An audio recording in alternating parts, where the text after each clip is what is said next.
You're listening to the RMPodcast, the official podcast of Red Moon Productions. Here are your hosts, Brandon Davidson, Keith Cheatham, and Sean Sebastian. Enjoy.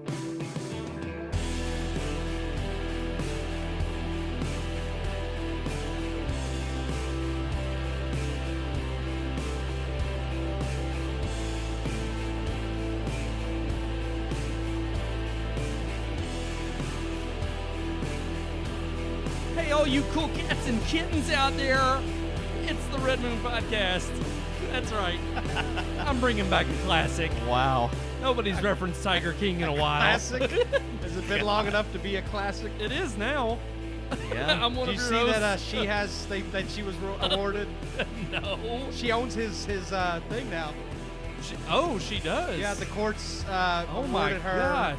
She owns it? She owns the Tiger King zoo or whatever now. Wow. From all the lawsuits that have been constantly going on, they're it like finally came. Yeah. Wow. now she owns it. She Well, finally did it. She put him out of business. She put him out. Tiger King is truly no more. Jeez, I did He's not locked know that. away. I'm one of your hosts, Brandon Davidson, alongside our normal new host. Sean Sebastian. And Keith Cheatham. so we started off with breaking news there. Yeah, not really. It's Well, like it's- a week and a half old. Yeah. but Well, I don't know. breaking for us. I really you know. didn't think about doing it that way. I just introed because, nobody's talked about Tiger King in a while. That was a phenomenon at the beginning of the year. Yeah. It's a little old now, but hey, it's still alive and well, okay, on Netflix. Go watch it. Or not. But we've got enough news to cover, okay, this week. We've got a lot breaking, a lot going on. Oscars being pushed back. Yep. We've got some new inclusionary methods that are going to be enforced. Gone with the Wind is no more. It is gone with the wind. Cats and dogs living together. Mass chaos. Mass hysteria. Hysteria, yeah. Sorry, I screwed See, that every one time up. he quotes a I movie, do. he gets it wrong. I am the worst at movie quotes. I will admit. I can't do it. I It's just like can't remember he tries a to line. do Jurassic Park, and he's like, well, there it goes. Actually, it's funny because Keith sent me that meme this week. Yeah. Oh, really? I finally found his camera strap. Yeah. Oh. He In bought, since he's had my camera, like he couldn't find it, so he didn't think he had it here. So he loaned me his camera strap to use for a while. And then the other day, he sends me his picture, like, "Look what I found in my office." So I sent him that meme of Jeff Goldblum going, he's like, "Well, there it is." Well, there it is. But no, we do have a lot going on in this episode. We do. So much that I guess we're going to dive into another phenomenal Best Picture, right? You know, the longer. Silence is violence. Yes. Oh, no. When it comes to this movie, it's Yeah. not. The longer we do this, the more I'm beginning to think that the Academy's just always been off their rocker. Yeah. It's like y'all have never been like as prestigious as you act like you are. We're realizing it is so hit and miss. Yeah. Or maybe we're just realizing how much the Academy is just a member of the times, and that's it. Maybe. Yeah. You would think that with it being so early in film history, a lot of these movies, that they just didn't know better. But it's like, what's their excuse now? After decades Yeah. of great films, why are they still voting for Moonlight? Like Brandon said, I think it is kind of the Academy just has always had this, like, instead of picking films that are timeless, that stand the test of time, they're just like, well, what's important to us right now? And It's like, Yeah. I don't know if it's like they go on, stretches where it's like every 5 years they get one. I mean, early on we had Wings, we had All Quiet, but I mean, with still have- I mean, Cavalcade, It Happened One Cimarron Night was great. I know, but and Yeah. that was 3 years after like terrible ones. Yeah. So it really is just kind of hit or miss. I told Brandon, to me, what it feels like is rather than choosing the films that are timeless, they pick the ones they want and try to make them timeless by giving them the True. Best Picture nom. And It's Yep. like, Yeah. I'm sorry, just because it wins Best Picture doesn't Doesn't- automatically yeah. make it a timeless movie. No. And you mentioned before that when we were doing our segment for Great Day Live that not even critics back then all praised it, but a lot of the critics that had negative things to say about it were never really heard. No, they were So, rare, yeah. Yeah. And that's It's typically, interesting. I think that's typically a sign of what we see with movies that are in high regard or especially have that high acclaim. We've talked about that, I think, a number of times on the show here over the last 5 years that we've been doing this podcast, just in the sense that there's been multiple times where there's been split critical reviews versus audience scores, and how those disparaging differences between the two have become more and more important, I think, across the landscape of films in which we view them. Yeah. So I think as the I guess wise community out there continues to consume films and take the time to actually review them properly, they don't sometimes always land on the same side as the professionals. But I think we do have one of those films this week. Keith, wouldn't you agree? You did a review, as you always do. I hope he did. I did a review, and I think it'll say pretty much everything I have to say about this movie. So let's go ahead and hear it.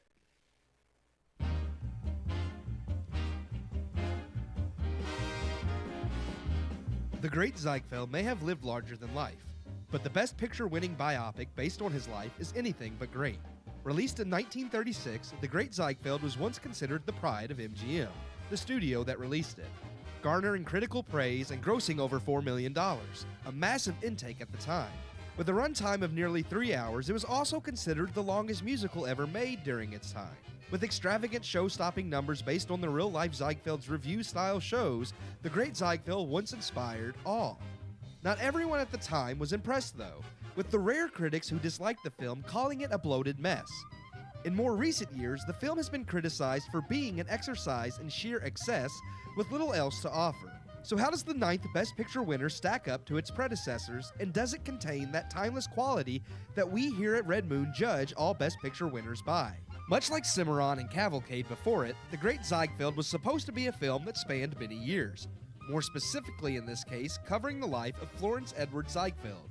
Just like those other Best Picture winners, The Great Ziegfeld was touted for its scope, but also like those movies, scope is all it really has to offer, and really not even that. The story of Florence Ziegfeld is an interesting one, but modern biopics typically exhume the more dull and humdrum parts of their topics' lives, while highlighting the more fascinating and entertaining parts. Ziegfeld gives us the over-the-top and outlandish man and the parts of his life that were noteworthy, but also spends far too long building to each benchmark in Ziegfeld's life. When critics chastise the film for being an overbloated mess, they are not wrong. Unlike Cavalcade, which has been affectionately dubbed a cacophony of confusion by Red Moon's own Brandon Davidson, at least The Great Ziegfeld won't induce a seizure, with an easy-to-follow plot and solid cinematography. The film is well made by director Robert Z. Leonard and doesn't have many technical faults. Incorporating many of the performances that actually premiered in Ziegfeld's Follies, the real Florence Ziegfeld Theater Review, Leonard does an excellent job of pulling off the extravagant show numbers. The problem, however, is watching a live theatrical performance of singers, dancers, and vaudeville acts versus watching them imitated on film is an entirely different experience, and the attempt of shoehorning Ziegfeld's Follies into an already bloated biopic of Ziegfeld himself creates a film that isn't entertaining enough to justify a 3-hour runtime. Scope should include more than just a long period of time. Scope should cover the subject's trials and tribulations, their emotions, the real-life adversities the person overcame throughout the period of time on film. That's how you create scope, not by giving a film a 3-hour runtime. The characters as displayed on film are likable, and the actors and actresses involved give entertaining and humorous performances. The over-the-top nature of the film, while sometimes derided in modern circles, in my opinion just add to the vaudeville nature of the story. Where the film fails isn't in its exuberant set pieces, exaggerated acting, or its production, but in its excess. The Great Ziegfeld is now used as a film to point towards the extravagance of the Hollywood Golden Age, but to me it's not the extravagance of the Golden Age that this film represents, but instead it points towards the unnecessary excess of the Golden Age and a Hollywood that hasn't just been out of touch with the average Joe in recent years, but one that's always been out of touch with the common person. I give The Great Ziegfeld 2 out of 4 stars. Wow, 2 out of 4 stars for another Best Picture winner. So, Sean, how much stuff did you get done in Animal Crossing? I did play Animal Crossing almost entirely through the movie. I got about maybe 30 or 40 minutes in, and I was just like, I'm going to get the Switch out. Yeah. Like that. Now, I did look up and listen Like, Yeah. I mean, I turned the volume down on my game, and I did listen to everything. Trust me, that's all you have to do to pay attention. But it really was just a boring film. Yes. After about, to me, at about the 1 hour mark was where I was just tapping out. yeah.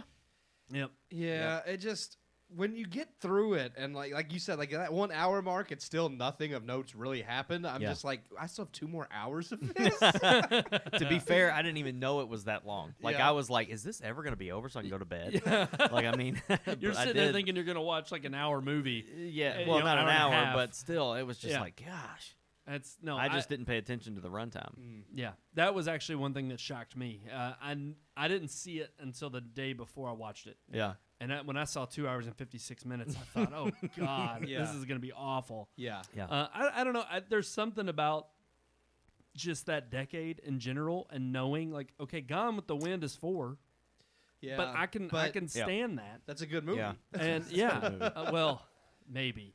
You've never seen it? No. we'll get we'll there. get to the controversy. Yeah, we'll get there. But the thing is I completely agree as well. I thought that this was simply a movie that we've already had. This is the 9th film. We're almost a decade through the first set of Academy Awards, and I think what the most disappointing thing about this was we've suffered through Cavalcade, we've suffered through Cimarron, we've seen these grand sweeping epics of several decades pass. And it was funny because I will say that, the first hour of the film is somewhat interesting.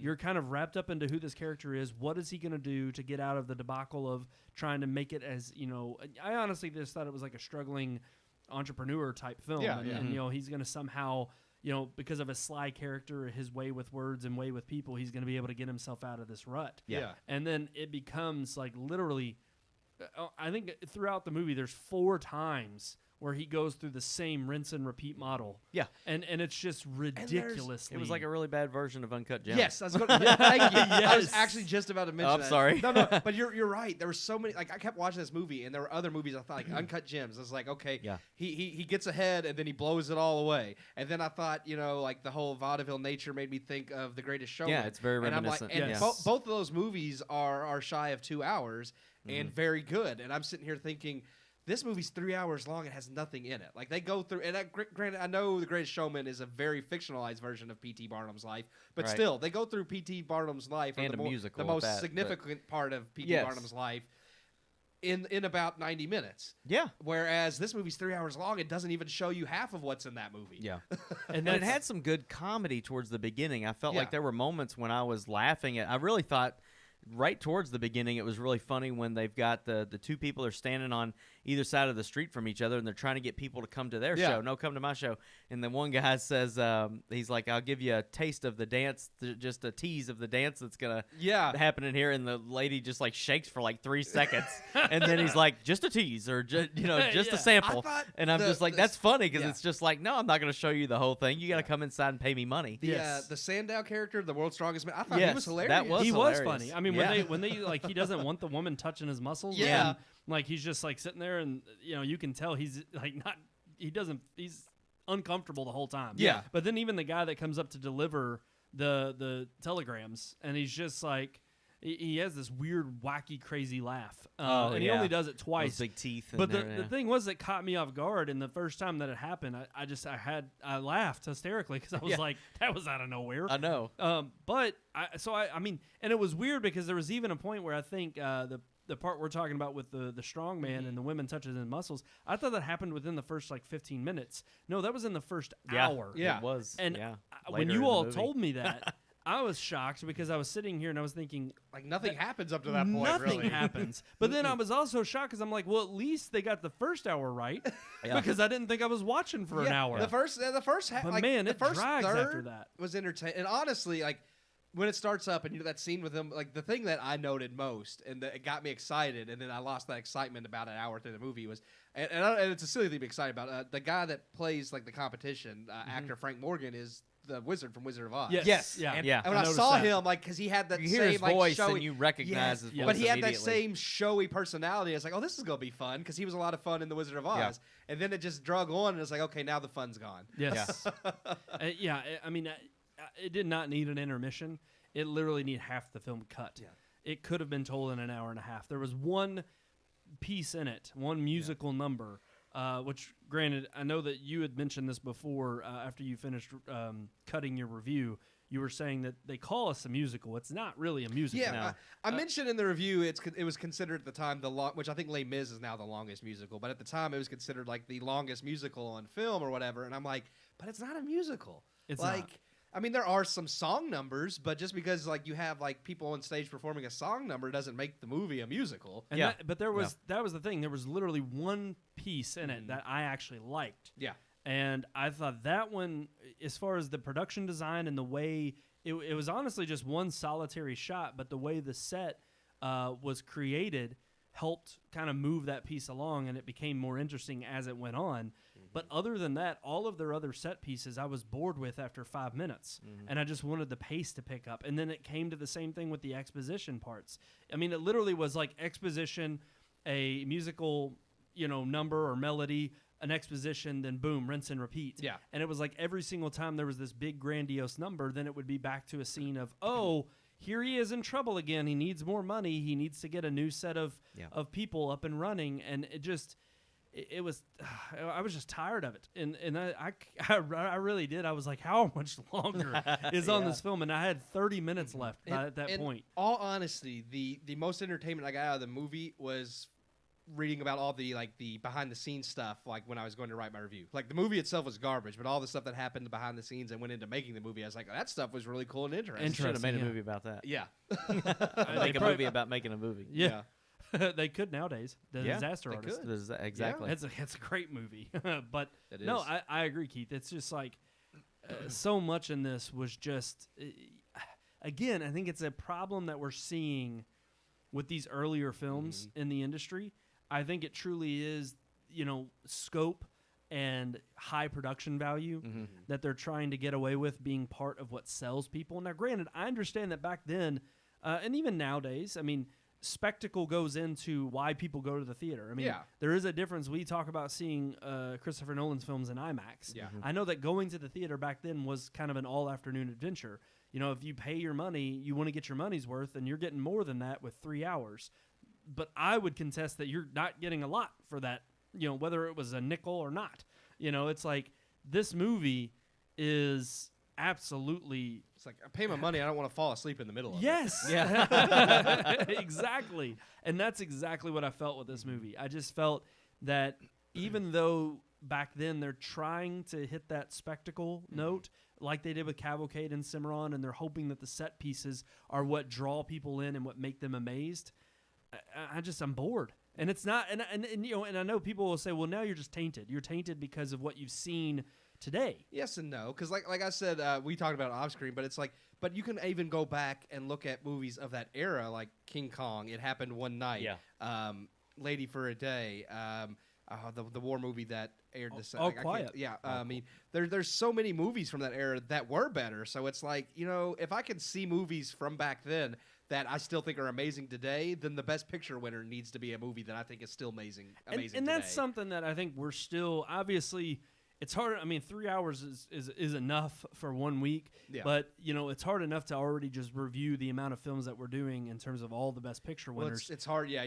But the fact is we've talked about it several times off camera, just in person, about how we would like to eventually see the other films that these were up against. See some of the competition, so we can see the competition and say, okay, no, this definitely should have won, because we've had those reservations about films within the recent past. The past several years of Academy Award Best Picture winners, and when they got it right or when we thought they got it wrong. Yeah. So definitely, I couldn't agree more. 2 out of 4 stars, which is honestly a little bit better than I'm really feeling in the pit of my stomach. I think this may actually be the first one that we all gave the exact, because I think Yeah. all of us were like off by at least a half a star or such on most of them, but I think this is the first one that we've all been the same across the board. I was shooting at 1.5, but I settled on 2. Yeah, because I did enjoy like the first hour of the movie, so I feel like I got to give it a little bit of credit. That's how I felt. Like, I liked the humor, I liked the characters. It drug on way too long, and by the end of it, I no longer cared about the characters. Yeah, it was a good movie to play Nintendo. Get some Switch hours. So you got to give it that. Yeah, that's true. Real quick, if you have time, We did have another review that got sent in through an email. Yes. Can I Let's just throw it read out that there. real fast? Absolutely. It's kind of an older movie, but this is from Neil and Megan, our friends in Boston. They haven't really written in a while, or Neil hadn't reviewed a movie in a long time. But they recently watched A Simple Favor from 2018. It's one that we definitely haven't watched or reviewed. And he says that, just briefly, the movie was listed as a comedy mystery. When they watched it, it definitely had a thriller vibe. Directed by Paul Feig, which we have our own we have our own words thoughts about him. Mixed But feelings. but Neil says, all seriousness, this was a weirdly good movie. Anna Kendrick, Blake Lively play their Yes, respective yes. stereotypes very well. The story goes from cute to weird to intense and back again several times. He just says, I don't want to give it away, but if you haven't seen it, it's absolutely worth a view. 3 out of 3.5 out of 4 stars from both of them. And sometimes Neil can be kind of harsh on stuff. Yeah, so he's overly critical sometimes. So, yeah. Now it kind of makes me want to see it. A Simple Favor from 2018. I'm not gonna lie. I actually have heard a lot of good things about that movie. I have to check that one back out. when it came out, it was kind of a underappreciated, just sleeper. I don't even say a sleeper hit. It just kind of went off the radar. Yeah. But it got a lot of good reviews when it first came out, and it intrigued me mainly because Blake Lively's in it. Sure. But For me, Anna Kendrick. I mean, that's yeah. Sure. better than Blake Lively. Wow. Wow, we're gonna have a debate on that one. Yeah, I it's don't 2 know. to 1 on that one. But thank you, Neil, for writing in. And Sean, it's right there at the bottom of your screen. We're doing it early. What? Yeah. The RMPodcast at redmoonproductions.com. Holy crap, man. Or do I go this way? It was that way, but still, Well, you nailed it. you know. You nailed it. You just Whoop. Tickling it. Whoop. There he is. I did whoop. That's right. RMPodcast at redmoonproductions.com. Email us on our topics that we're discussing, or even your own movie review. Let us know. We see it. We check it. We don't respond right away. But Neil says it's on Hulu, by the way. If you Okay. subscribe to Oh, I Hulu, have you can Hulu. watch it on there. Okay. Cool. Oh, Awesome. Well, we appreciate that, Neil. Thank you. Braden, I was like, I have Hulu, and I was like, well, that's Neil has my Hulu. That's how he watched it. What? Your password sharing? Oh, my. Okay. If they only knew how we got our screeners. I'm just saying. True. All right, guys. Are we ready to move on to our headline topic this week? We got 3 major headline topics. Ah, A lot of news this past week. Oh, Our man. first one, obviously the big news right out of the gate. Oscars has been pushed back to April of next year. April Yeah. 25th, to be exact. That's right. They're not happening. Well, they were already pushed back for this year. Yeah. This was going to be Yeah. the first year that they were going to be going to the, was They it were doing it- end of March? no, they said Beginning of they said March? it was originally supposed to be February 21st. Oh, Because that's now okay, the yes, that's right. Yeah. It was early February before. Yeah. But now That was the end of this February. past year was the first year they had pushed it back to the end of February. Yeah. And then now We're they at were, like you know, April, yeah, what, 20? April 25th. 25th. So closer to May. Right. Yeah. And obviously that also extends the eligibility period. Until their original airing on February 21st. Yeah. Yes. Okay. So, films that come out up until then. which I mean, I get it. It's like we've had all these dead months with no new movies. They still want to like give people a chance to have like. Plus, it gives them more content because if they only have like 6 months worth to go off Yeah, of, I agree with that. I think they want to be able to incorporate as many films as Yes. possible and Yep. still have a good amount of nominees, which Agreed. they're changing that anyways. Yeah. Well, Yeah. we'll get to that. That's our next topic. Yeah. But yeah, I mean, I understand why they pushed it back, and I don't have a problem with that. I don't Yeah. either. I think obviously it's kind of it is a no-brainer because truth be told, they're already making the exceptions. We talked about this several months ago with video on demand.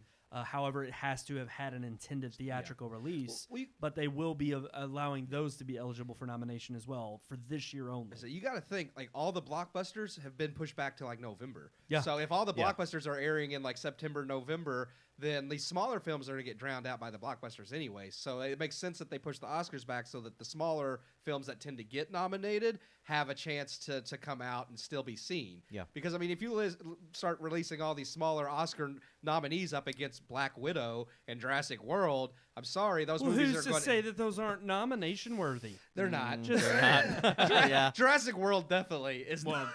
okay, I would agree with you there. Who knows about Black Widow? I doubt it, but That's going to be a good movie, but nah, Yeah, I mean, Black Panther was good too, but it wasn't Oscar worthy. Ooh, shots Sorry. fired.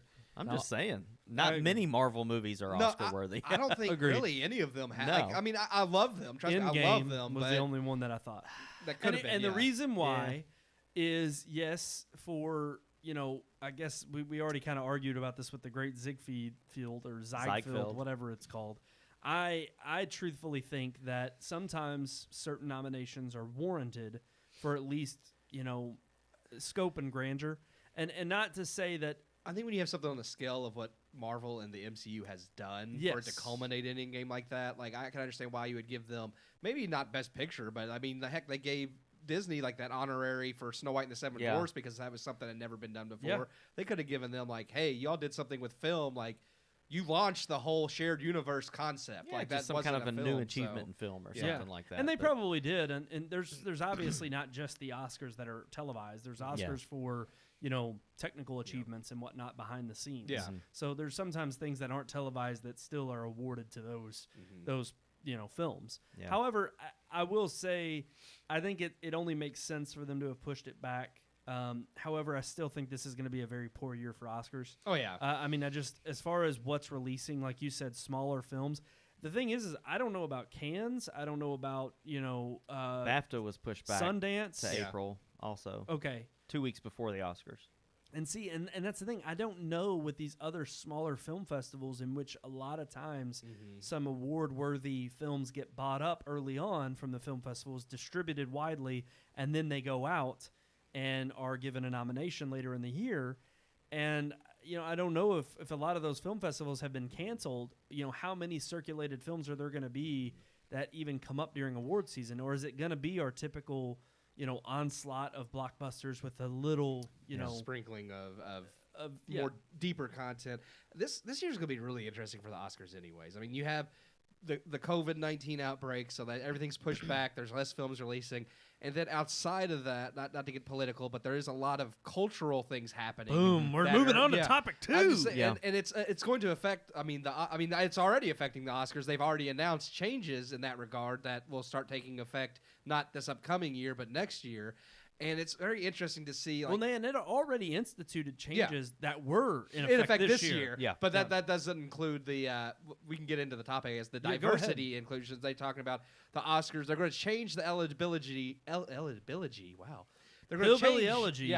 Coming out from Ron Howard next year. They're going to change the eulogy for the in memoriam. No, the eligibility. Requirements are going to change and include certain diversity stipulations, and we've already seen where the Oscar kind of nitpicks like who they choose to win things based off of what cause they want to try to promote anyway. Right. And like I said, I'm not trying to get political anyways. I'm just saying the fact that to create stipulations around something so like divisive as diversity anyways brings the question, is it now about who makes the best picture, or is it about who's includes the most? Yes, who's the most inclusive? Well, and that's kind of for one, just to kind of clarify. So some of the changes that were already in place happened back with the Oscar So White controversy. I think it was 2 years ago, 3 years ago. And they brought about the whole, it was called, I believe it was called, was it A2020? I think that's what the initiative is called. A2020. And so that was the first initiative, and that had to do with the amount of, I think it was within the Board of Governors itself, and having a certain amount of diverse people on the board, whether they be women or people of color. And so you have that initiative already having taken place, and then there's another initiative that they just announced recently that is going to be, like you said, not for this coming, that's not going to impact directly this coming Oscars, but the following Oscars year on after year. And that is called Aperture 2021, I believe. Yeah. And so what that is particularly doing, I think, there's like 3 or 4 main big changes. One of them being, like you've already alluded to, the 10 films. Now, yes, it has been possible, I think, for the last 4 or 5 years since the Dark Knight, since the Dark Knight controversy, 10 films could be nominated. Up to 10 films. Up to 10 films could be nominated, but you didn't absolutely need 10 films. It's based on a voting ratio. If everybody voted on the Best Picture, and if so many films got over a certain number of votes, they would be included in the nominees. Now, if only 8 movies got higher than that number of votes, then only 8 movies were nominated. And what they're saying now is that's going to automatically be reverted to 10 films. Yeah. So no matter what, if 10 films are topping the charts of voted on for Best Picture, then it will definitely be at least 10 films. Yeah. Now, my only problem with that, as I was talking to you on the phone earlier, Keith, was I was just a little bit concerned because I was like, doesn't the ratio system already take care of that? Because if you're already voting in terms of a ratio, well, then you're picking the best films that are nominated. We've seen years where it has been 8 films, but we've also seen where all 10 slots were picked. This past year was 10. Was it 10? Or was it 9? I think it was 9. But even still, we all kind of felt like Ford v. Ferrari didn't really deserve to be in there. So it's one of those things where I agree with like I understand like their point of, well, it will be the 10 best films, but I'm like, we already have years where not 10 films are that great, so what it's going to be is 5 extremely good films that deserve Best Picture, 5 that we have to put on here, and then 5 that we think that fit whatever. It could be 5 that fit the diversity model, 5 that fit this, 5 that way they could just say, well, we included this. See, look, they're nominated. We've already made that joke. Yeah, we've made that joke several times on here of what we consider to be the top 5 and the bottom 5. But it kind of allows them to have their cake and eat it too. They could still award whatever movie they want to award and say, well, we were inclusive because see, that was nominated. It never had a chance of winning, but it was nominated. And that's not to say that sometimes those films, I mean, like you just pointed it out with Ford v. Ferrari, has nothing diverse about it per se. But the fact is we didn't think it deserved to be included. So the question is that is going to be what is, I guess, the point of contention. Are some of the films that are included in those 10 coming up, are they doing it for diversity's sake, or are they doing it because it truly deserves to be in that category? Yeah. But at the and end of the day, only time can tell that, though. We have what we think is going to happen. Well, and honestly, look at where we are. We're reviewing all the Academy Award Best Picture winners from the times of old since the Academy existed. Gone so far. True, but we also have not really compared it to the films they've been nominated against. That's true. And so there are times where we know that even the Best Picture winner is not technically what we consider to be the Best Picture of that year. I am, of all the changes coming forth, I'm actually okay with this one. It doesn't really, I don't think it's going to hurt anything. Again, I think you're going to have those bias moments where, sneakingly behind, closed doors, you're going to have members of the Academy snickering and saying, yeah, I can't believe they were nominated. Yeah. I mean, we always have those ballots that come out, the anonymous ballots that are just brutal in terms of their what they consider to be like, they give their honest opinion, and sometimes they're not glowing reviews at all. But the other big thing that came out of this decision was the enacting of the Board of Governors. So now they had limitless terms. Yeah. But they had the ability to have 2 consecutive terms back to back. The terms are 3 years, 3-year terms. They could have 6 years total before they had to take 2 years off, and then they could come back for 2 more consecutive terms, and they could do that an unlimited amount of times. Yeah, that is no longer the case. Now they can do the same thing, so it'll be 2 terms consecutive, 3 years in each term. They still have to take the 2 years off, but now they can't do it for an unlimited amount of times. They can only serve up to 12 years. So it's they have to basically be elected to the board 12 or 6 times, basically. Yeah, basically. I'm not entirely against that because I think anytime you can change. And it's kind of different because, I mean, obviously, like, you're running a business. If you're running a business, like, you're not going to try to change out your CEO. Like, well, you can't have this concept. But as far as, like, voting on Best Pictures, I don't think it's necessarily a bad idea to want to have different mindsets, like, be on the board to judge what are the Best Pictures.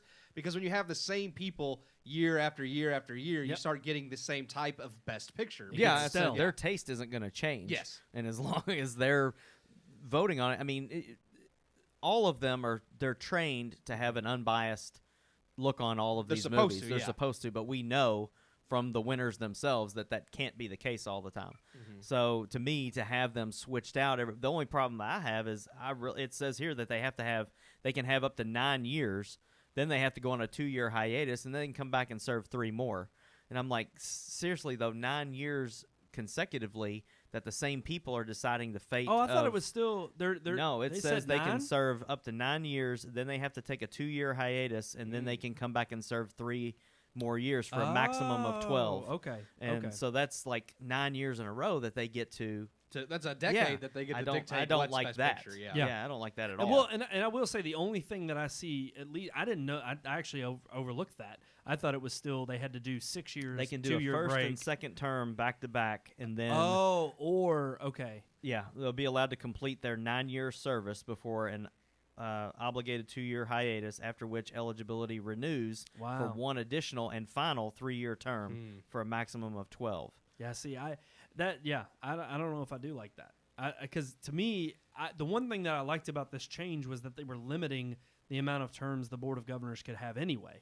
I liked the fact that they were saying after 12 years, it doesn't matter in what combination you had those 12 years, but after 12 years, you can't serve on the Board of Governors. I think it also says both right, actually. It also says that if they've already served multiple terms exceeding 12 years, they'll be limited to one additional term. Yes, they're kind of grandfathered in. Yeah, but that's what I say. You're both right, because it is all new members can only serve permitted the 2-3-year terms. Current members that are like going into their third term, they're not going to force them to step down for 2 years. So if you're already like going to be going into a third term, they're going to allow you to go ahead and do that, and then have to do the 2-year break. Okay. And so then you were both right. Okay, and then yeah. you can only come back for another 3 years. For another 3 years. Gotcha. But any new Board of Governor member is required to do the 2-3-year terms, then 2-year break, and then. I mean, I will say, look, I honestly don't. Here's the thing that I was ultimately. They can say it's for diversity's sake, and I'm okay with that, because to me, everything that they've been moving forward on is what I'm more focused on, and that is not just diversity of ethnicity, but also diversity of thought. And to me, as the times change and culturally, and honestly, that is kind of the interesting thing about looking back at the best pictures. Yeah. We can judge them with our own critical eye, and we can have our own 2 cents and what we think about them. But those were the best pictures for those people at that time. Yeah. I do like the idea that, again, this is art. This is something that is, it fluctuates. It changes. Flavors change. Tastes change. Yep. And I do think that as a body of artistic creatures grows or changes with the times, however so, it at least gives you an introspective look at how those people arrived at the decisions they made then. I'm not saying that all the decisions are going to be 100% positive or the changes are 100% positive. I think time will tell. Yeah. But I do think that the way they're looking at this and the way they're approaching it was saying we need some varied opinions.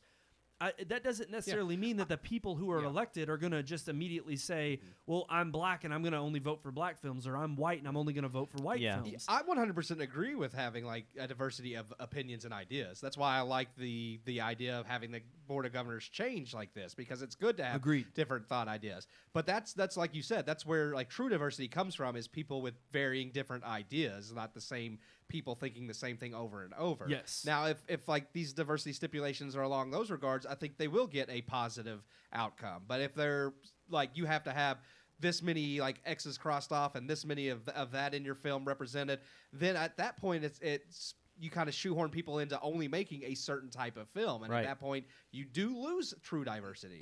Well, and I think they did somewhat kind of already establish that credo with the previous changes from the last year, combating the whole Oscars so white controversy. Yeah. Yet it still remains to be seen that, again, you can have the Board of Governors, dictate, what kind of certain films they're going to, I guess, green light, or because that was one of the other stipulations in there. Obviously, the Board of Governors is going to have control over, certain production studios and how they fund certain films and certain initiatives. But the fact of the matter is you're still going to have a voting public. Yeah. Of the 9,000 plus member academy voting on what they think is going to win. And so I understand why they're making the changes they are, but I don't see it's odd because it's like I don't see so far I haven't seen the academy or movies in general being something that is only geared towards a certain type of people. No. No, well, that's the thing. And I'm not saying it's going to be. I'm not either, and it's a good thing. But I just don't think that's been. I just feel like the Academy is trying to jump on something because right now it's the cultural hotbed, and so they're trying to kind of catch themselves before they step in it. And I'm like, well, you haven't even stepped in it. Like, there's certain things you don't have to admit to when you're not guilty. And I just think that they're so often trying to point the finger at themselves and say, we were wrong, we're terrible at this. And I'm like, I don't know of any instance where you have been. Even the Oscars So White controversy was kind of particularly, it was kind of, to me, it was honestly despicable because you had people like Alejandro Inarritu nominated and winning for Revenant in back-to-back years. Yeah. And then you had, because of Birdman. Alfonso Cuarón, also, I mean, it's like you've had other people of color who've been nominated. It just hasn't been, black people. Yeah. And so I think, especially now with the current... look at the last winner, Bong Joon-ho, Asian man. Yeah. North Korean or South Korean. And it's like, so you have these instances in which I think it's been telling that the Academy has changed in a diverse way. But I think what we've always rallied for here, and at least what I see in these changes, and what I don't think is a bad thing is there's never a wrong way to include diversity of thought. But ultimately, I think that we've even often discussed on this film so many times that has nothing to do with the race or ethnicity of the cast or the crew or the director, but ultimately the quality of the film itself. Yeah. And we've seen, fantastic films made by a myriad of people, and we've also seen bad films made by a myriad of people. Yeah. And it really just comes down to, sometimes there are just bad films and there are just good films. Yeah. And it doesn't matter how much you change up diversity. If you don't have that diversity of thought pushing the medium forward, you need the right you're people. Gonna fail. You need the right people. I mean, because like you said, you have Alexandro Inarritu, you had Bong Joon-ho, you even have Jordan Peele, who's been nominated because he makes fantastic movies. Absolutely, and those are all diverse people, and that's what you need. It's not just we need to make sure that every person's represented. It's that you need to have those fantastic filmmakers that are diverse, like Jordan Peele, Inarritu, Bong Joon-ho. I don't know. I couldn't shorten his name. I don't know how I was going to do that. Bong Joon-ho. I guess Joon-ho. Yeah, you have Ho over there. And it's like yes, like reward the ones that make good movies, but don't just put people in the spotlight. I might catch flack for this. Don't put Spike Lee in the spotlight for a movie that's not that good. I was getting ready to mention, to me, I just watched Spike Lee's new film the other night, and there's 3 white people in the whole movie. And so what I'm worried about is that all of this gets to the point where now for a film to be eligible for a Best Picture Oscar, they have to meet a certain inclusivity criteria. Like you have to have one of the main cast or at least 3 of the main cast be African American or whatever, or your film's not going to be considered. And I'm just like, is it going to go both ways, though? Because when it comes to people are already talking about Spike Lee's film, which is not at all Oscar worthy, but a film that's primarily African American, there's literally three white people in the whole movie. And I'm like, how does that meet diversity standards? It doesn't meet diversity standards. So is it going to go both ways?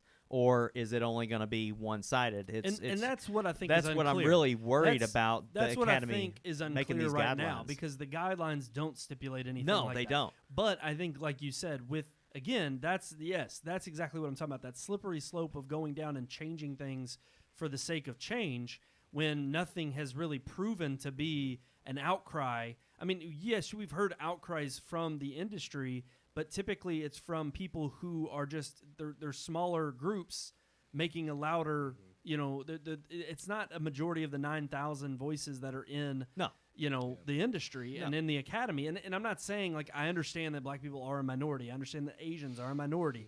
And yes, I'm not saying that but I even think there's a minority of black people and a minority of Asians in the filmmaking community that are raising hell about the way in which they've been treated or the way in which their films have been shown. And I think we've made tremendous strides. It's not even about making strides. I just think there's been tremendous freedom in absolutely.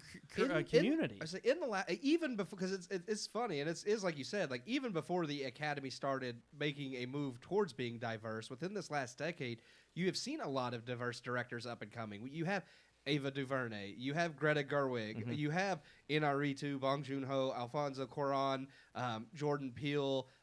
There's been a lot of diverse directors that have made amazing movies that have been nominated and have won, and that actually started before the Academy jumped on the diversity bandwagon. If you actually go back and look all the way back with 12 Years a Slave when it won. That was a fantastic movie. It was a fantastic movie, and that actually was before Slumdog Millionaire. Slumdog Millionaire. Yeah.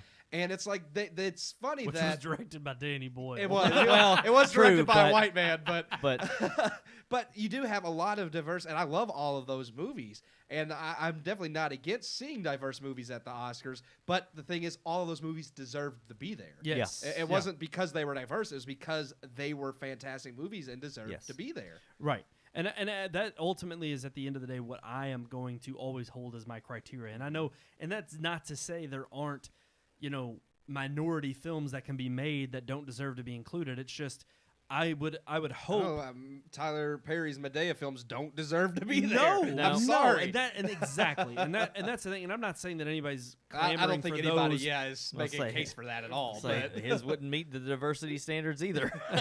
Well, but that's the I'm thing. Just saying. To them, though, I know that they're specifically going to say diversity means including minorities in a majority. And but my thing is if they end up getting to the point where they which they haven't yet, they haven't set up any kind of criteria that is demanding like one of the 10 best picture films has to have a cast that is dominated by minority being majority minority. It's like if they don't make up criteria like that, then I'm okay with that. Right. Because if that's the case, it's like I don't expect to go over to China and see, we have a lot of American films that are blockbusters over there. Yeah. But if you look at the Chinese box office, a lot of their mostly Chinese films. Chinese films, and I expect that there. Yeah. And that's the thing is, I think Hollywood already does a great job offering up diverse views and diverse opinions from multiple ethnic groups, multiple different personalities, multiple different ideas and from different backgrounds. And I think that's the beauty of Hollywood in general, and that's the beauty of film, is it gives you a personal way to connect with somebody that you might not often come across or that you might not connect with. And to me, I just feel like so much of these efforts that the Academy is putting into place are, again, treating a symptom that's not there or hasn't been shown to be there, especially like you said, Keith, within the last decade, we've seen multiple different iterations of diverse films. You see that happening everywhere right now, though. Everybody's trying to like cover their asses before anything actually is happening. I mean, that's what Warner Brothers has done with Gone with the Wind, which is our next topic, is before there was even a controversy, they wanted to make sure they were safe, so they pulled that movie off of HBO Max. Right. So let's talk about that. So Gone with the Wind was pulled from HBO Max, but Not it was permanently. not permanently. Yeah. It was to add a disclaimer to say that obviously Warner Brothers does not stand behind the messages within the film that include racist behavior. So, but they're putting that disclaimer on there, and then they're putting it back up on HBO Max. Yeah. Now, obviously, we've heard multiple outcries from people in the industry saying that Gone with the Wind is not so great. That it does deserve to be pulled. Queen Latifah actually came out and said that that Hattie McDaniel, even though she was the first African American best supporting actress winner, that, and granted, what she said was the truth, and it was pretty awful that Hattie McDaniel had to sit outside the room. They only brought her in to accept the award. She didn't get to actually attend the Oscars. Yeah, which is crap. Absolutely pitiful. Yeah. And despicable. And yet even the speech that she offered up and was written by the studio for her to say, it was scripted. And so I mean, the thing is though, even in that atrocity, she still won the Academy Award. Yes, she did. She still earned that Academy Award. She earned that award. And to try to say, because there's been arguments like that, and to say, well, she portrayed a very stereotypical, like, racist caricature. And it's like, yes and no, but she was proud of her work. And she was proud to win that award. And it's kind of like a slap in her face to say, well, even though you did a fantastic job and you were proud of it, you were just doing what the white person said, so it's really not worth anything. And it's like, that's really crappy to her An memory. actor's job is to do what the director says. I'm just saying, like, that's your job. And I'm saying, and that doesn't defend. Well, like, doesn't that mean doesn't that defend it's like the stereo. Like that doesn't defend. No, I'm Well, just for one, we already screw Queen Latifah Yes. for first disparaging remarks against Hattie McDaniel, saying that because she was playing a stereotypical black woman for that day, so she is every guy in the Spike Lee also- movie I yeah. just saw. Yes, She was also the I'll double check this, but she was also, I believe, the first African American to be played over the radio because she was a singer as well, and she was actually the first one to get played over the radio nationwide. And here the fact of the matter is that there have been people who have paved the way for every single one of us to have the luxuries that we have today. And the fact of the matter is that Hattie McDaniel is a standout actress and a standout, person of color that paved the way for Queen Latifah to speak and have the platform she does. She was the first. And she was one of the You people have that to. paved the way. And so you can't sit there and say that she doesn't deserve, or that we can't honor her in that way because, white people only saw her as a black woman and that's why she won the award. No, she was somebody who played her role to the best of her ability and won that award. And it was the Academy that it was the that honored 1940s. that. They weren't just going to award her an award just because she was black. They wouldn't have cared back then. That's the horrible truth. They wouldn't have given a crap. Yep. But she did deserve it. She was fantastic. And so, but I also think too, one other huge thing.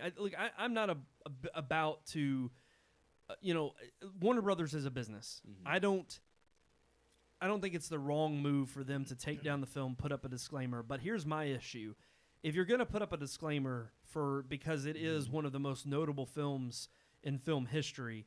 The fact of the matter is that I think you need to put up a disclaimer for every movie that depicts anything that you don't agree with. Are you going to sit there and put up something for The Godfather and saying, well, you don't agree with the mafia. Yeah. We don't agree with what the behind the scenes stuff. Are you going to put up with things like Cimarron? Yeah. That was another Best Picture winner that actually came out and had a way worse depiction of a black character. Way worse than Gone with the Wind, and it's still on HBO Max. They didn't pull it. They haven't pulled it. Why? Because nobody knows what Cimarron is. Exactly. Right. But again, I think that shows the ignorance of this initiative. The fact is that there is, to me, that's the tried and true message here. How can you sit here and speak on diversity's sake, but then you're not willing to look at all of the ways in which you are across the board discriminatory? If you are someone who's going to make this remark and make this action, then you have to look across your entire catalog and you basically have to go back and say, if I'm gonna come at myself or come at our catalog of artful films and display them in such a way that people can see them, but we're going to say, hold up, we're not guilty of it. This doesn't actually bring forth our views and opinions. Yeah. The fact of the matter is from what I could tell, even 2-3 years ago, nobody thought that movie studios putting out films that they absolute 100% agreed with the messages of the films they were producing. Right. Now, people can sit there and say, well, that's an atrocity. That needs to change. And I would say, no, that's the point of having a free press, free speech, is that you can actually put these things on film and you can tell the story you want to tell without the fear of it being censored or without the fear of it being tarnished. Let it out in the public and let the public decide. And if the public chooses that, no, this is not something we want to represent, I'm sorry, but that's been what this entire last 2 weeks has been about with these protests. It's been about people coming together and saying, we won't stand for this anymore. It takes a large group like that to finally stand up and say, we're not going to accept this. Same with films. The reason we've seen the diverse nature in the last decade of film is not because the Academy insisted that's the way it was. No. It was because studios started producing diverse films and actually people went to go see them. Because I can guarantee you, nobody would go see them if they weren't good. Yeah. Well, it's because I'll take Alfonso Cuarón, who's gotten Birdman, and then of course what was Roma. He was nominated for Roma. He started, one of his earliest films was the third Harry Potter film. It's like he started from nothing and he proved himself and worked the way up, and that's how it works with anything. Is you have to have that mindset of, I'm going to accomplish this. Yes. And when you have people like that who fight for it, that's when you get the real change. Not when you have a bunch of board members that are sitting around like, well, we don't want to get in trouble, so let's just do this and this to cover our butts and hope we're okay, because that's not actually making any change. That's just making sure that you don't get in trouble for something that may or may not even happen. Right. Yeah. One of our viewers, he pointed out, are they going to change Blazing Saddles? Yeah. And we actually talked about that did last week. Well, no, I will say that I respect Warner Brothers in this regard, is they don't edit any of their films. They do say, they have made the statement, we put a disclaimer, and the disclaimer states that these things happened in the past, they're not right now, they weren't right back then, but we're not going to hide them, because to edit them out is to act like they never existed. Exactly. And that's wrong. And I agree with Warner Brothers. That's literally like bulldozing Auschwitz to the ground and saying, the never happened. Never happened. Yeah. Pretending something didn't happen is not the right way to address it. So I do respect Warner Brothers, unlike Disney, who has edited some of their films, for saying, no, we're not going to edit that out. We're just going to say that wasn't right and leave it as it is for you to judge yourself. Absolutely, and I stand by that too. That's the only thing that I. But I think the point that I was trying to make with Blazing Saddles and he was trying to make too is that it's a double standard. Blazing Saddles is a very well-known film, especially amongst comedies. So but it's also to have I understand Gone with the Wind has the notoriety of being an Oscar winner and one of the greatest films ever made. It's not a comedic spoof. But again, Blazing it's just Saddles' like Blazing point is Saddles kind of it's making pretty, fun of. I mean, it's very bad, but it's kind of making fun of the fact that it's bad. Like it knows it's doing it on purpose. Blatantly being racist on purpose to show how bad it is. But whether you're making fun of it or not, you're still it's showcasing still showcasing racism. Yes. So I'm just like, why aren't they making a disclaimer for that film or any of the others? What is it about Gone with the Wind that requires it to have a disclaimer? I think that's the question you have to ask yourself throughout all of history. The fact of the matter is the moment you become self-policing is the moment that you have to keep in check now whatever your ideology is. That look, businesses are amoral. Businesses do not give a shit about what the opinions of the day are as long as they're making their bottom line and they themselves are profitable. Yeah. At the end of the day, studios and movie businesses are in it for one thing, and that's your cash money. And so all they care about is making their bottom line and becoming profitable. Yeah. So they can make more movies that do the same thing. From a business standpoint, that's all they're looking at. Yeah. Now, of course, they're going to beat the humdrum, drum of trying to come together and be inclusive. And I'm not saying there's anything wrong with that. But believe you me, 50 years from now, if the political culture or social status changes, they're going to swing. The pendulum's going to swing that way too. Yeah. And they're going to put disclaimers on whatever those movies are that they want to now decry as. I mean, I see it as nothing more than the same thing that was going on with religious institutions going against certain movies that were. I mean, look at The Last Temptation of Christ. Yeah. You had several churches that were trying to ban the film from even being released, and they had never even seen the film. Now, how can you sit here and tell me that same religious persecution is not the same kind of persecution that's going on today with these films that are portraying a time in history that is unchangeable? It is done. It's in the past. We have to look at it to learn from it and move forward. And to me, that's why I'm okay with the disclaimer. Yeah. But I'm more okay with it because I know they're not editing the film. That's my point. Yeah. It's not that I'm okay with them pulling it and all that, because I mean I think that's silly. Everybody knows what Gone with the Wind is and what's in it. You don't really have to pull it like that. But I much rather them at least put the disclaimer on it than to hack the film apart because it shows things or even take it down entirely. Yeah. All right, guys, we've beat this with a dead horse. We had a lot of major topics this week, though. We had to dive into it. But, I mean, we're already pushing a little late here, so I guess we need to move into a little bit more of a friendlier topic. So let's move into our relationship segment. Let me tell you about the birds and the bees and the flowers and the trees and the moon up above and a thing called love. Oh, I love that at the end. That's boo. I just want to be contrary. Boo. Boo. You are contrary. You never Love go with stinks. the masses. Love stinks. I'm going to go watch the wedding singer. Yeah, exactly. That's what I was thinking. That's Jimmy Morris saying that ain't no sock in my crotch. So we're already running on the clock here. All so right. what do we got? Love Thy Neighbor. Love Thy Neighbor. Is our relationship segment. And we thought, why not? What's already been the topic pretty much this whole episode. Yeah, true. So that's our episode for this week. No, I think that... Dissenting opinions. Yes. I mean, in the midst of dissenting opinions, I think this is more now true than ever. Opinions are like a-holes. Everybody's got one. Yeah, but some are bigger than others. No. Oh. Yeah, just in general, your neighbor, your friends, your loved ones, your family. People have varying different viewpoints, Yes. whether it be politics, religion, sports, anything. People have the things they believe in and their viewpoint, and that's not always the same as everybody else's. And how do you react with those people? Because there's some people that I'm more a person where I'm going to be civil to you no matter what you think, whether I disagree with you or not. Yeah. I might tell you I don't agree with that. I think that's wrong, but I'm not going to treat you differently Or than I would ridicule treat. or- yeah. Right. Yeah. But there are plenty of people that would write you off or say, if you don't believe the way I do, then you're ignorant. I'm going to. There's some that would like to do you physical harm. I mean, we hear all the time. Robert De Niro's still talking about wanting to. His latest thing is he wants to punch Trump in the face with a bag of dog crap, and I'm like,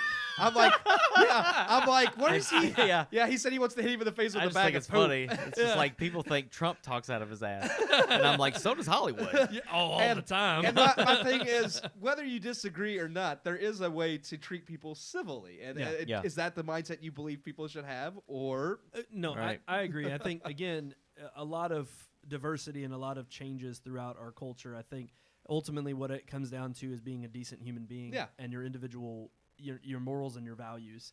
And I think when you're raised without the morals and values of respecting others, I think you're on your pathway to where we've gotten the world's greatest evils, whether that's Hitler or Mussolini or it's like Pol Pot. It's like you have these people who took advantage of people's insecurities and people's ability to not stand up and fight for themselves. And I think the one beautiful thing that I've seen over the last several weeks with all the protests has been that yes, there has been a large outcry for civil liberties to be put back into place at the center of focus of our criminal justice system. And I don't think there's anything wrong with that. And I think that has truthfully emboldened a lot of people to speak up that normally wouldn't. Yeah. But that doesn't mean that it excuses the people who have taken advantage of those protests, the peaceful ones, Right. and chose to go the violent route. And I think you still have seen a lot of people come out and speak out against those things. And I think, again, you see a lot of those riots and those the rioters that are in the midst of the peaceful protests, they're on the fringes, they're on the fray, but usually those two extremes end up often what gets most people stirred up and gets most people to have It's that also outcry. what gets the most attention, Yeah. unfortunately. Yeah. Because you have the people that are protesting for a reason that matters, Yeah. and you have the people that are taking advantage of those protests, like you said, and they're using that as an opportunity to riot and loot and break and destroy property and hurt people, Yes. kill people even. And the problem is when all of that happens, that's all you see on the news. You don't see the peaceful protesters and their signs and what they're standing for, which is actually what matters. You only hear the cursing and the violence and all of this that's coming The from unrest. And it really sucks that the real message is being drowned out by a message of immorality and violence. Yeah. And I that is what really bothers me about it. While I may not fully understand or could relate to the people that are protesting and the reasons that they're protesting, because I've never suffered police brutality. Right. I've never known anybody that's suffered that. I know it happens to every race, but still, I've never been a part of that or known anybody that has, and so it's kind of hard for me. But I respect them exercising their right to the freedom of speech and to peaceful protest. But these other people that are doing this, it drowns out their message. Yes. So It destroys yeah, it, it just completely destroys it, and that's what kills me. Because you have people that are trying to do the right thing the right way, and it just seems like in our day and age, the right thing is always drowned out by the wrong. Right. And that just eats me up. And I think that's kind of what, instead of focusing on that, that's kind of why we have this relationship segment, and to remind yourself to love thy neighbor, because it is one of those where it's like we can have discourse, and beyond even discourse, it's much more, it's about understanding that it's not even about the discourse. It's if you love thy neighbor, then love thy neighbor as yourself. Then you have those moments where you start to have that introspective look of how you can relate. You can't accomplish change. Like that's what people are processing for, is to make a change that matters. You can't accomplish that without having a civil discourse and without having a conversation. Yes. If you can't sit down with a person you disagree with to have that discussion about making change and come up with compromises and come up with something, then it's never going to happen. If it's just people beating each other senselessly constantly, that's all you're ever going to get. Right. And so just sending out that peaceful, loving message to everybody out there. Love thy neighbor. Love the people that you're around. I you won't love boo somebody. That. I booed earlier, but I won't boo that. Don't boo that. Don't boo that. Don't boo that, boo. All right, guys. I think that's going to do it for this episode of the Red Moon Podcast. As always, we want to thank you all for tuning in and watching us every week here on Facebook and YouTube Live. That's right. We're here live every Tuesday nights, 9 p.m. Yes. But you know what? We already teased it at the beginning. I'm just going to get it out of the way again real quick. You know what? You can email us. That's right. Email us right there at the bottom of your screen. rmpodcast@redmoonproductions.com. Is that right, Keith? Yeah, right there, right? Yeah, he got it. I'm pretty good at it now. I know right where to point. That's right. And where else could they go, Sean, if they just wanted to see past stuff? Well, they could check out our website at redmoonproductions.com. Boom! That's right. It's pretty wicked. I always wanted to say that. Wicked It's smart. wicked, dude. It's Wicked smart. Yeah, Wicked smart. Oh, smart guy. Smart pock. I'm gonna pop my car in the yard. Yep. All right, I'm gonna go watch The Town. Also, just a shout out to Jacob Burris for Yes, for contributing giving us the our news. topic Yes, this week. thank you, sir. All right, guys. Until next time, I am one of your hosts, Brandon Davidson, alongside our normal new host, Sean Sebastian. and Keith Cheatham. we'll see you next week. We hope you enjoyed this week's episode. For more reviews, previous podcast shows, and everything Red Moon, visit our website, redmoonproductions.com. You can also like us on Facebook or follow us on Twitter by searching for Red Moon Productions, LLC. We'll see you at the movies.